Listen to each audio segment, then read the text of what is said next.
მას შემდეგ, რაც ადამიანური აზროვნების გაუკუღმართების ხარისხმა ისეთ მასშტაბს მიაღწია, რომ გაუკუღმართებული სექსუალური ურთიერთობის მქონე ერთნაირ სქესიან წყვილებს პატარა ბავშვების შვილად აყვანის უფლება მიეცათ, არ წყდება საუბრები, რომ ეს ბავშვები ამ გარყვნილ ადამიანებს ხშირ შემთხვევაში თავიანთი გარყვნილი ქვენაგრძნობების დასაკმაყოფილებლად სჭირდებათ. ამ ეჭვებს ამყარებს უამრავი კვლევა, რომელიც ბოლო რამდენიმე ათეული წლის განმავლობაში პერმანენტულად ტარდება სხვადასხვა ქვეყანაში, სხვადასხვა ორგანიზაციის მიერ. შემთხვევით ნამდვილად არ ხდება, რომ ერთნაირ სქესიან ეგრეთ წოდებულ ოჯახებში ნაშვილები ბავშვების ძალიან დიდი პროცენტი ასევე გეები, ლესბოსელები და ტრანსგენდერები გამოდიან. ასევე შემთხვევით არ ხდება, რომ სწორედ ასეთ გარყვნილ გარემოში გაზრდილი ბავშვების უმრავლესობას ცხოვრებაში ერთხელ მაინც ჰქონია თვითმკვლელობის მცდელობა. ბევრმა მათგანმა კი სწორედ ასე დაასრულა სიცოცხლე. მთელი ფსევდოლიბერალური სამყარო, LGBT ორგანიზაციები, ტრანსგენდერული ფონდები, ტრანსნაციონალური კორპორაციების მიერ დაფინანსებული ლიბერასტული და პროპაგანდისტული ორგანიზაციები წლებია უმტკიცებენ მთელ მსოფლიოს, რომ ეს კვლევები ჰომოფობებისა და ტრანსფობების მოგონილი ტყუილია და მხოლოდ LGBT ადამიანების დისკრედიტაციას ემსახურება. უფრო მეტიც, ამერიკის ოლიგარქიული ოჯახების მიერ დაფინანსდა არაერთი კვლევა, რომლის მიხედვითაც გეების და ლესბოსელების მიერ ნაშვილები ბავშვები თურმე გაცილებით ბედნიერები, ლაღები, წესიერები და განათლებულები გამოდიან, ვიდრე ტრადიციულ ჯამთელ ოჯახში აღზრდილი ბავშვები. როგორც არ უნდა ეცადონ, რამდენი მილიარდიც არ უნდა დახარჯონ, ამერიდან ფსევდოლიბერალებს ძალიან გაუჭირდებათ ამ სისულელეების მტკიცება. დეკემბრის ბოლოს სასამართლომ შეერთებულ შტატებში 100 წლით არ მოგესმათ, 100 წლით თავისუფლების აღკვეთა მიუსაჯა ორ ჰომოსექსუალ მამაკაცს აყვანილ შვილებზე 10 და 12 წლის ბიჭებზე მუდმივი სექსუალური ძალადობის ბრალდებით. მათმა დანაშაულმა ისე შეადრწუნა მოსამართლეები და პროკურორები, რომ 34 და 36 წლის უილიამ და ზაქარი ზულოკებს 100 წლით თავისუფლების აღკვეთა მიუსაჯეს პირობითი გათავისუფლების შესაძლებლობის გარეშე. ეს საქმე 2022 წლიდან განიხილება და უამრავი მტკიცებულების საფუძველზე რამდენიმე კვირის წინ დასრულდა. ამ ორმა გარყვნილმა შიზოფრენიკმა საკუთარი სახლი ნამდვილი მონსტრების კორპორაციად გადააქცია. გარდა იმისა, რომ ეს ნაძირლები მცირეწლოვან ბავშვებზე მუდმივად ძალადობდნენ, ამ ძალადობის ამსახველ ვიდეოს პედოფილურ საიტებზე ანთავსებდნენ და ნაშვილები ბავშვებით სარგებლობას მეგობარ პედოფილებსაც კი სთავაზობდნენ. ამ გარყვნილმა ჰომოსექსუალებმა საკუთარი დანაშაული სრულად აღიარეს, რადგან მათივე შექმნილმა პედოფილურმა პორნოგრაფიამ უბრალოდ სხვა გამოსავალი აღარ დაუტოვა. სიმართლის თქმა მოუწიათ ზულოკების მეგობარ პედოფილებსაც, რომლებსაც მაგალითად ხშირად მისდიოდათ ასეთი შინაარსის შეტყობინება. ამაღამ ვაპირებ ჩემი შვილის გაუპატიურებას, დაგველოდეთ. მეტი ინტრიგისათვის კი განცხადებას ძალადობის სცენების ამსახველი ფოტოებით ჰქონდა დართული. მსოფლიოში ბავშვებზე ძალადობა მეტად გავრცელებული თემაა. ფსიქოლოგების განმარტებით ძალადობა ეს არის კონტროლისა და დათრგუნვის საშუალება, რომელიც მოიცავს ემოციურ, სოციალურ, ეკონომიკურ, ფიზიკურ, სექსუალურ იძულებას, დათრგუნვასა და ზიანს. ის შეიძლება იყოს ღია და ფარული. ძალადობაა ყოველგვარი ქმედება ან სიტყვა, რომელსაც შეუძლია ადამიანი შეურაცხოს, ზიანი მოუტანოს მას ან შელახოს კანონით მინიჭებული უფლებები. არსებობს ძალადობის მრავალი ფორმა. იგი გავრცელებულია საზოგადოების ყველა ფენაში. განსაკუთრებით ხშირია ოჯახში ძალადობის შემთხვევები, როდესაც მოძალადეთ თვით ბავშვის მშობლები და ახლო ნათესავები გვევლინებიან. თუმცა რა ხდება მაშინ, თუ მოძალადე მშობლები ჰომოსექსუალები არიან? ფსევდოლიბერალურ დასავლეთში ერთნაირ სქესიანთა წყვილის უფლებები დროსთან ერთად სულ უფრო იზრდებოდა. იყო დრო, როდესაც LGBT პროპაგანდისტები უბრალოდ მალავდნენ თავიანთ იდენტობას, რადგან ჯანსაღი საზოგადოებისთვის ასეთი გაუკუღმართებული ცხოვრების წესის ტირაჟირება ყოვლად დაუშვებელი იყო. დიახ, მრავალ საზოგადოებაში ჰეტეროსექსუალობა, ანუ ქალისა და მამაკაცის კავშირი ოდითგანვე ნორმად გვევლინებოდა, ხოლო დანარჩენი მიუღებელი იდენტობები იყო. თუმცა გავიდა დრო და LGBT ლობისტებმა და ამორალური ცხოვრების წესის გამავრცელებლებმა თავიანთი სიტყვა თქვეს. ფსევდოლიბერალური სამყარო იქამდეც კი მივიდა, რომ ერთნაირ სქესიან წყვილებს შვილად აყვანის უფლებაც მიანიჭა. 2017 წლამდე ამერიკაში ზოგიერთმა შტატმა ერთნაირ სქესიან წყვილებს შვილად აყვანის სრული უფლება მიანიჭა. ზოგიერთმა კი პირიქით აკრძალა ამ გაუკუღმართებულ ოჯახში ბავშვის შვილად აყვანის პროცედურა. თუმცა დღეს ამერიკა იმ ქვეყნების კატეგორიას მიეკუთვნება, რომელმაც ცისარტყელა სფერებში შეფუთულ პროპაგანდისტებს გზა ბოლომდე გაუხსნა.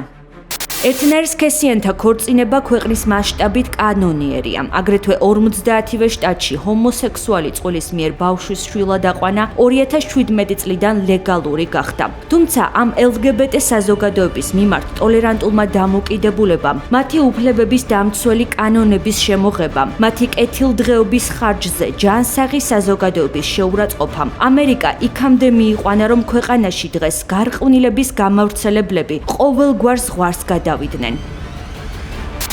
შეერთებულ შტატებში სკანდალმა იფეთქა და ეს მას შემდეგ რაც გაირკვა, რომ გეი წყვილს, რომელსაც იდეალურ ოჯახად მოჰქონდა თავი, ნაშვილები ვაჟების გაუპატიურებისათვის 100 წლიანი პატიმრობა შეეფარდა.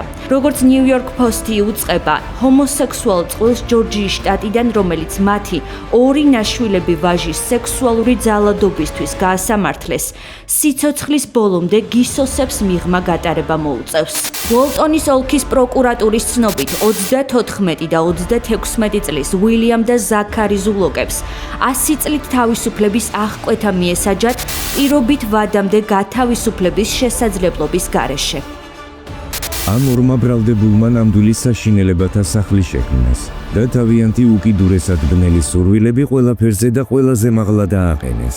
თუმცა ბრალდებულების გარყვნილების დონე ვერ აღმოჩნდა დაზარალებულების სიმამაცის დონეზე მეტი. ამ საქმეში სამართლიანობისთვის ისინი ბოლომდე იბრძოდნენ. ის რაც მე დავინახე ამ ორი ახალგაზრდა მსხვერპლისგან ბოლო 2 წლის განმავლობაში ნამდვილად შთამაგონებელია. დაზარალებული ბიჭები, 2 ძმა, რომლებიც ახლა 12 და 10 წლისები არიან, მოძალადე გეი წყვილმა სპეციალური საჭიროებების მქონე ბავშვთა ქრისტიანული სააგენტოდან იშვილა. ჰომოსექსუალი წყვილი ბავშვებს ქალაქ ატლანტას მდიდარ გარეუბანში, ვითომ ბედნიერი ოჯახის საფარქვეშ ზრდიდა. ზაქარი ბანკში მუშაობდა, ხოლო უილიამი მთავრობის თანამშრომელი იყო. თუმცა ყველაფერი იმაზე საგანგაშო აღმოჩნდა, ვიდრე ოდესმე ვინმეს წარმოედგინა. ეს ამაზრზენი წყვილი რეგულარულად აიძულებდა ბიჭებს მათთან სქესობრივი კავშირის დამყარებას და პედოფილური პორნოგრაფიის გადაღებას. მტკიცებულებებმა აჩვენა, რომ ისინი გარყვნილი მეგობრების წინაშე ამ ძალადობითაც კი ტრაბახობდნენ. ერთ-ერთმა მათგანმა პოლიციას განუცხადა, რომ ზაქარი მერთხელ მას ერთ-ერთ სოციალურ ქსელში შეტყობინება გაუგზავნა, რომელშიც ნათქვამი იყო: ამაღამ მე ვაპირებ, ჩემი შვილი გავაუპატიურო, მოემზადე. ასევე ნანახია ფოტოები, სადაც ნაშვილები ბიჭების მიმართ ძალადობაა ასახული. თუმცა ეს ყველაფერი არ იყო. სავარაუდოდ მოძალადე ჰომოსექსუალები ბავშვებს სხვა მამაკაცებთან ურთიერთობასაც აიძულებდნენ, რა დროსაც პედოფილურ ვიდეო რგოლებს იღებდნენ. აღნიშნულისთვის კი სხვადასხვა სოციალურ ქსელს იყენებდნენ. მოძალადე წყვილი 2022 წელს დააკავეს, მას შემდეგ რაც ამ გარყვნილების ერთ-ერთი სავარაუდო წევრი პოლიციამ პედოფილური პორნოს ჩამოტვირთვისთვის დააკავა და სწორედ მან უამბო გამომძიებლებს ზულოკების საშინელებათა სახლის შესახებ. LGBT მოძალადე აქტივისტებმა საკუთარი დანაშაული აღიარეს და ისიც კი თქვეს, რომ ბავშვებს მუდმივად აუპატიურებდნენ და აიძულებდნენ მათთან ორალური სექსით დაკავებულიყვნენ. ამ შემთხვევამ მთელი ამერიკა შეძრა. დაწყებული ჟურნალისტებიდან დამთავრებული სამოქალაქო პირებამდე ყველა განგაშის ზარს. თავად ჟურნალისტები ამბობენ, რომ მათი კარიერის განმავლობაში ასეთი შემზარავი ამბავი არ გაუშუქებიათ. ადვოკატებს კი თავიანთი გამოცდილების პერიოდში სასამართლოში მსგავსი საქმის წარმოების პრეცედენტი არ ქონიათ. როგორც ისინი ამბობენ, გარკვეული პასუხისმგებლობა თავად სააგენტოებსაც ეკისრებათ, საიდანაც ასეთი მოძალადე წყვილების მიერ ბავშვების შვილად აყვანა ხორციელდება. იმის წარმოდგენაც კი მზარავს, რომ ამ წყვილმა ბავშვები მხოლოდ იმიტომ იშვილა, რომ მათზე ასეთი სექსუალური სახის ძალადობა განეხორციელებინა. ეს საშინელებაა. ყველა შტატში, მათ შორის ჯორჯიაში არსებობს იმის გარანტია, რომ მშობელი თუ ბავშვს შვილად აიყვანს, სააგენტოს წარმომადგენლები მათ სახლში სტუმრობენ, ამოწმებენ მათ ბიოგრაფიულ მონაცემებს, მაგრამ სააგენტომ სადღაც რაღაც შეცდომა ნამდვილად დაუშვა. ამ წყვილს ჰქონდა ფეტიში, პატარა ბიჭების მიმართ ლტოლვა. ამიტომ ვფიქრობ, რომ ბიოგრაფიული მონაცემების შემოწმებისას რაღაც საგანგაშო აუცილებლად უნდა დაეფიქსირებინათ. თუმცა ფაქტია, ამ წითელი დროშების მიუხედავად ვიღაცამ გარკვეული მიზეზების და გამო უბრალოდ თვალები დახუჭა.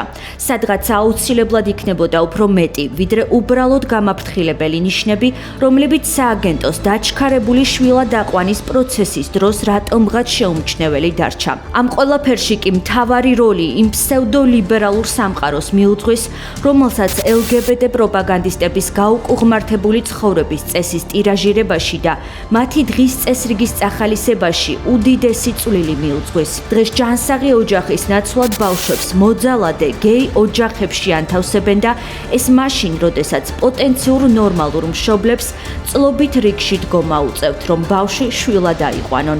დიახ, დღეს ფსევდოლიბერალური პროპაგანდა მსოფლიოში LGBT უფლებების გაბატონებას და კაცობრიობის ჯანსაღი ნაწილის გადაგვარებას ემსახურება. გარყვნილი ფსევდოლიბერალები ბუნებრივია ვერ იქნებიან კმაყოფილები ასეთი მხილების შემდეგ. თუმცა დარწმუნებული ვარ, ბევრი მათგანი მაინც იმის მტკიცებას დაიწყებს, რომ ეს ყველაფერი ერთჯერადი შემთხვევაა და მისი განზოგადება ჰომოფობია და ტრანსფობიაა. ბუნებრივია, ასეთი დანაშაულების შესახებ ინფორმაცია ყოველ დღე არ ვრცელდება. მოძალადე ჰომოსექსუალებმა შესანიშნავად იციან, რომ უმძიმეს დანაშაულს უმძიმესი სასჯელი მოჰყვება, ამიტომ სერიოზულ კონსპირაციას მიმართავენ. ეს ამაზრდენი შემთხვევაც არ გვეცოდინებოდა ამ გარყვნილი წყვილის პედოფილი მეგობარი ძალადობის ამსახველი ვიდეოს ჩამოტვირთვისას რომ არ გამოეჭირათ. კვირაში 4 ჯერ ყოველ საღამოს 10 საათზე ყურადღებით დააკვირდით ლიბერალიზმის ანატომიას. ისე მხოლოდ იმ სტატისტიკას თუ გავითვალისწინებთ, რომლის მიხედვითაც ერთნაირ სქესიან ოჯახებში აღზრდილი ბავშვების უმეტესობა სიცოცხლის თვითმკვლელობით დასრულებას ცდილობს, ადვილი მისახვედრია, რომ 100 წლიანი სასჯელი კიდევ არაერთ გარყვნილ და გაუკუღმართებულ LGBT თემის წარმომადგენელს ეკუთვნის. დროებით.